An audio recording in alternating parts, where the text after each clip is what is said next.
Hello, greetings. Welcome to Earground New Voices Amplifier. My name is Plot Mark, and welcome to the platform that brings you new voices. And today we've got a voice that has taken the world by storm. He's one guy whose artworks have gone global and has really managed to put Zimbabwean flag on the global map, literally and in every context. Nyasha Warambwa, Hulio Draws. That's the name that people know. Welcome to Earground. Yes, Thank you so much for having me. It's such an honor. So much. Great. It's such an honor to have you on the program. I've been chasing you down for quite a long time, but finally we managed to get through. Yeah. No, it feels good to be here. Thank you. Great. You are 19 years old and you've been doing art for 2 years. Take us back to 1 year. 1 year actually. 1 year actually. Yeah. Wow. Yes. Okay. Before we get into your creative world, who is Nyasha? Okay. Well, there's not much to me, I guess. I'm Nyasha Warambwa. I'm 19 from Harare, Zimbabwe. I just finished my A-level, my high school last year at Gateway High School. I love to do art in my spare time. And that's pretty much it. There's not too much to it, I guess. It's quite interesting there because you mentioned that you just finished your A-levels and you do art in your spare time. I would not have imagined that this is a pastime activity. Yeah, it's sort of like these days it's more of I definitely do it a lot more these days, but I did start doing this in school, so I only did it like when I had spare time, when I wasn't doing my schoolwork. So in a way it's in my spare time, but these days definitely it takes up more of my time. I'm taking more seriously these days, And how did you get started? It's just been a year and I can't believe it because the work that you're doing is amazing. Yeah, thank you. So really it started like last year in like the first lockdown, like when everyone was kind of looking for something to do and people were stuck inside the house. I just decided that I was gonna start this page of mine, Hulio Draws. I was experimenting, like just drawing friends and stuff, here and there with mouse and keyboard digitally, and then I just thought, why not make a page and start regularly posting on there. So that's how I got started. It was almost by chance per se, Wow, great. And the name Hulio Draws, where does that come from? Okay, so the first username that I had was YK Hulio, like my Twitter, YK Hulio. So the way that came about was there was like an Instagram account that I had seen like a while back, I would say like a couple years back. And it rhymed with Hulio. I can't remember what it was exactly. I think it was Hulio or something like that. So I took that and I rhymed it and I came up with Hulio. Then Hulio is usually spelled to the J. Then I changed it to an H. Okay. Then the YK comes from, there's an artist, a singer called YK Osiris. Mm-hmm. So I just took the YK from there and I added it to Hulio. That's how it came about. And then the Hulio Draws was just like when I wanted to make my page, and I was thinking of something quick. So I just thought, okay, Hulio Draws. And that's how it came to be, I guess. Right. And did you have like any formal training for the art that you digitally, no. I am self-taught when it comes to all the digital stuff, but I did do art for high school for a couple of years in high school. I did art. So just the artistic stuff, just general art, I did learn in school, but all the digital stuff I had to teach myself. Yeah. And how do you define the art that you make? Is that like fine art or it's illustrations? Are those vectors? Okay, yeah, it's I would say it's a bit difficult to put it into one description, but I would kind of say it's a mixture between fine art. I like to label myself as an illustrator as well. So I would say, yeah, it's definitely fine art somewhere in there. Then it's more of like the topics that I draw that I like to say. I like to draw a lot of rap culture and, just current topics. And yeah, it's hard to put a label on it, but definitely fine art is somewhere in there. Quite interesting there. And 1 year. Yeah. Did you see this, like the impact that you've made now? Not at all. To be honest, I didn't see anything coming. It's always a surprise to me, the stuff that happens. So. What would you say was that moment where you felt like, oh, something's on the way? Was it the DMX artwork or because I think you had done something already before? Yeah. I would say the first time I knew something was actually there was the first time Chris Brown noticed me, I would say. Because that was like the last thing that I thought would happen, out of anything. When that happened, that really gave me like a sense of like hope that there was actually something serious that could come from all this stuff, And how did that happen, like for Chris Brown to notice your work? Oh yeah, okay. So like one of my like earlier pieces was definitely a piece from last year. I just made it for Chris. Like it was this picture of Bart Simpson. But in the end I ended up deeming it to like match Chris Brown's clothing label, which is Back Pyramid. So I just added like their logo on the drawing and stuff, and then I posted it on Instagram. And like at first it wasn't doing all that well. I nearly deleted the photo actually, because I just thought that it wasn't matching like the other stuff that I would draw. So what had happened was I posted it. A few minutes went by. I would say like maybe 30 minutes to an hour actually. It wasn't doing all that well. I was about to delete it, and then I don't know, like I just saw like a notification on my phone, like Chris Brown officials or something. Then I had opened my phone. I went to notifications. It was like the notification column in Instagram, and I didn't see anything from Chris Brown. So I was like, okay, maybe my phone glitched or something. Then I went back to the home page. I swiped to the right to go to my DMs, and Chris Brown had actually DM'd me. He hadn't like liked or anything. He went straight to the DM. So it was like, it was crazy, honestly, because that type of stuff is not really common from him. Like, even to this day, like he doesn't really DM people. If anything, he'll like it. He'll post it. Chris Brown definitely does post, but a DM is something very special because that's like when you really like something. So I knew there was something there definitely, because that was different in my case. It was just different for that to happen. How did you feel getting a DM from Chris Brown and ultimately doing a cover for one of his singles? Yeah, no, the DM was absolutely crazy. It was something else, because it doesn't that I've been drawing Chris like for years, like since 2014, 2015, with like nothing that big coming from it. And then like for me, just on the first drawing that I do for him, get a DM from him, it's crazy. It was like, it was out of this world. And, like from that piece, actually, that piece ended up being painted like on his house, like on the front door of his house. So that was like even crazier, painted by him personally. So it's like, it was crazy.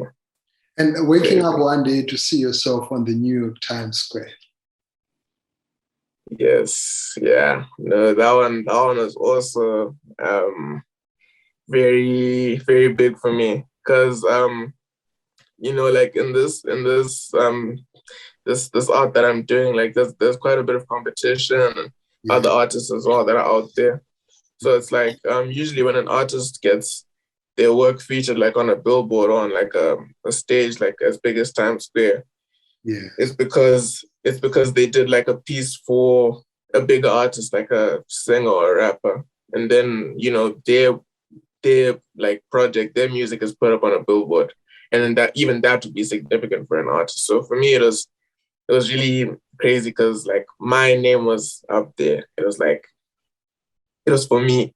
So that was just again, it was like it was a blessing. That's what I can say. I mean, because it was just so unique to me that in this particular case, that billboard and being up there is all for me as an artist, not for anyone else. So. And what does that mean to you? I mean, you're still very young, and you see your star is already shining at such a tender age. What has that done to you as a person? It's of course, like I like to just consider myself very blessed. I know for a fact that there's a blessing that I have when it comes to this stuff. I could tell because certain things just happen for me, even when they don't happen for other people. So it's like I like to take it all in and just be thankful for it as it comes. Yes. And I never like to let these things get to my head, for one, and just I never like to be comfortable with where I'm at, even if I do like the biggest thing. I always say, okay, I need to do something better. I'm always trying to like one up myself and just continue progressing and growing as an artist. So of course it's super special to me that all this stuff has happened, but I'm always just trying to progress as an artist and grow. So that's just the mentality that I try to have basically as an artist. Wow, that is great. And I've been following you, and I've followed your page and the impact that you've made, the engagement that comes from people. But there are also people that don't respect your art, your work. Tell us about those experiences. Yeah, no, there's definitely I always like to tell myself that there's always going to be like naysayers in the comments. I mean, there's always like, if something gets that much reach and it's, projected to that amount of people, then there's always bound to be someone to come and say something negative. But in that case, I never let those things get to me because, I mean, just a couple of people saying, okay, this art is not nice. You missed out a certain person. This is not correct. It doesn't really faze me. I always like to at least take that in and implement it in the next piece. I like to work on those things rather than just, be fazed by it and not grow from it. So, yeah. Right. And you have managed to auction some of your works online. Yes. Using aside, like, has this really started to bring a lot of money to you? Yes, it has. I've been doing NFTs. Only recently, I would say they really started to actually make me some substantial money. But I'd say for the past couple of months, I've been minting and listing NFTs just to have that option if someone has to come around and buy. And only recently, I've started to actually make some substantial money from that. But yeah, I've been trying to make my moves in the NFT space. I'm still very small artist there, but hopefully I'm gonna grow in the next few months to years. So yeah. Growing in the next few months, few years, where do you see yourself 5 years from now?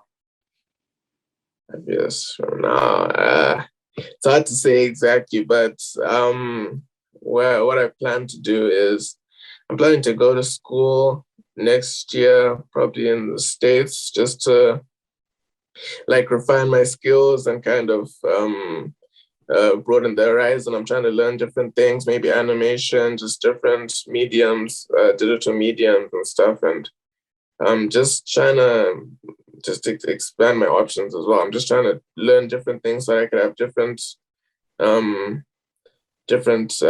ways to reach different people. Like, I just want to learn as much as I can so I could just expand my skills and be the best version of myself that I can be. Wow, so awesome. When I go online, I see a lot of young people. Most of the times there's a lot of trolling that's happening. There's a whole lot of other stuff that we see trending, but you are trending for the right reasons. And you are young, you could be tempted to do other things, but you've decided to actually put your effort and work towards your craft. What would you say to young people that are watching you right now? Well, it's all a thing of, I don't like to judge, live a certain way, if they want to do certain things. At the end of the day, it's always like, that person's choice. But I would say, like, if you do have a passion for something, and you are faced with, like, temptations just to maybe not work on it and, like, be doing other stuff that doesn't matter, I would advise, like, that you at least just try and work on whatever your passion is, see if it takes you anywhere. And just see where that could take you. Just always give it a try and see what could come from that. Because, even in my case, like, I could have been doing something else and I could have not even made this page, like, in certain circumstances. But it's just basically always give it a try and see what could come from it. That's what I would say. Awesome. Currently, you've got this art piece that you did for Drake, and you posted it, and a lot of news platforms also shared and talked about it. Tell us about that. Yeah. So I made a piece for Drake. I've been drawing Drake for quite a long time, actually. It's just that he only recently just caught on to me, but I would say, it was super hard to get Drake to notice me. I would say it's one of the hardest people that I've gotten to notice me out of all the celebrities. But yeah, so I did a piece for him recently. Drake had followed me, I think, last week or the week before last week. He liked some of the art pieces that I had sent him previously, and then I decided I was going to make him another piece just for his recent album drop, the album that he just dropped, CLB. So I made that. I sent it to him. And that night, I think he had liked the message. He hadn't replied, but he had liked the message. So I just thought, okay, that's good enough. He liked the message. But then the next day, I got home around like 4. I opened my phone and I'd seen like a notification that someone had said, Drake shared your artwork. So I opened my phone and I thought it was like, maybe he just put on his story or something. Like, when people just share to their story, I thought, okay, fine, that's what it is. Then I opened my phone and the first thing that I see is like my artwork posted by Drake. So it was like, I didn't even know what to do at that point, because it's literally like that's something that Drake has never done, to post fan art like by a fan. Like, I've never known him to post any art like that unless it's from like some huge artist that he commissioned to do it. So it was just insane that he would actually that actually happened. So it was that's probably one of the craziest things that's happened to me so far, I would say, is a Drake repost, because it's so rare to see. Like, it's just, incredible that happened, Congratulations on that. It's quite inspiring. But what goes in your head when you're creating these pieces? Because I'm trying to think, when I look at the style of art that you're making, it also, there's always that subliminal message in every piece.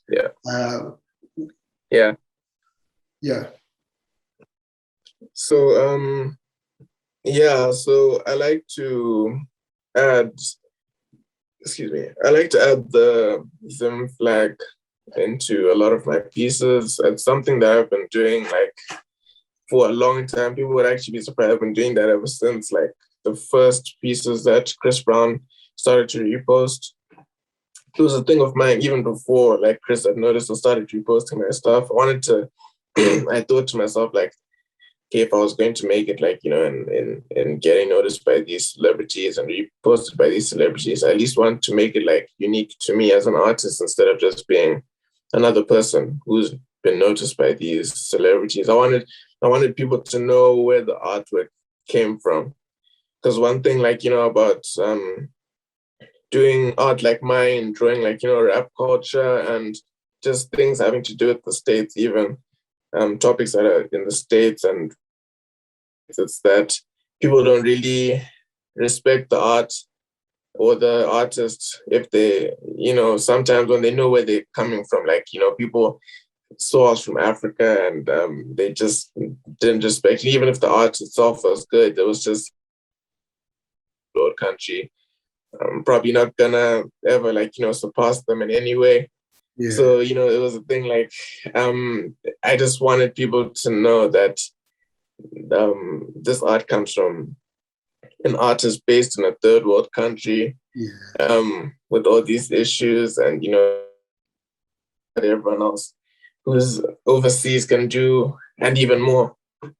Because, you know, that's just, especially with this recent thing with Drake, it's something that a lot of these artists, even overseas, is to get reposted by Drake. So it's like, and the fact that, like, you know, I added that Zim flag and I made sure that people knew where it was from. So it's just, yeah, that's the whole motive behind it, I would say. Awesome. Before we end, are you getting the same love and appreciation from motherland? Do artists in Zimbabwe make the same reaction and appreciation of the art? For my art, yeah, no, definitely on Twitter, there's so many Zimbos that are supportive of me.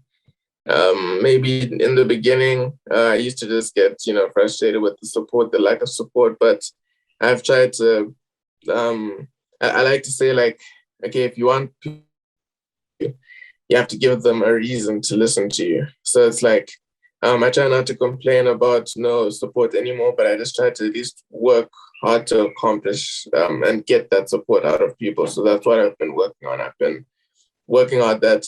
I'm trying to give people something that they can't ignore. Like, you know, if someone from their country is doing certain things, I want to, like, you know, really make that impact and make that type of noise that people, I don't want to say are forced to support, but, like, you know, that really gets people's attention and gives them a reason to support me. So definitely, especially these days, people are supporting. People are really behind me, I would say. A lot stronger than before, but I'm very appreciative of it. So yeah, people are definitely supporting from Zim, I would say. Family support, your parents, anyone around? Yeah. Mm-hmm. Yeah, no, I most definitely. My mom is my biggest fan, I would say. She's definitely supportive. My family, a lot of people. You know, even I don't really tell them specifically. Like, I don't really go and tell them, like, all these things that have happened, because some, especially like my older family members, may not understand what a tag from Drake means, what a repost from Drake is, what getting posted by Chris Brown is. So a lot of the time, people actually just find out from different sources. Like, they might see it or hear on the radio, and like a news article, and that's how people find out. So yeah, I know people have definitely seen that it's something substantial. People in my family have seen that it's something substantial, and they're definitely supporting. So yeah, no issues there. Wow, man, it's been awesome. I think for me, I've been getting so much inspired listening to your story, and I could imagine myself when I was 19, which is 20 years back, and I don't think I would have, you know, had this kind of drive. My mind was sort of towards something else. Yeah. To see what you're doing at such an age, I think you're an inspiration to so many young people and to a generation, and you're writing history for Zimbabwe. Thank you so much.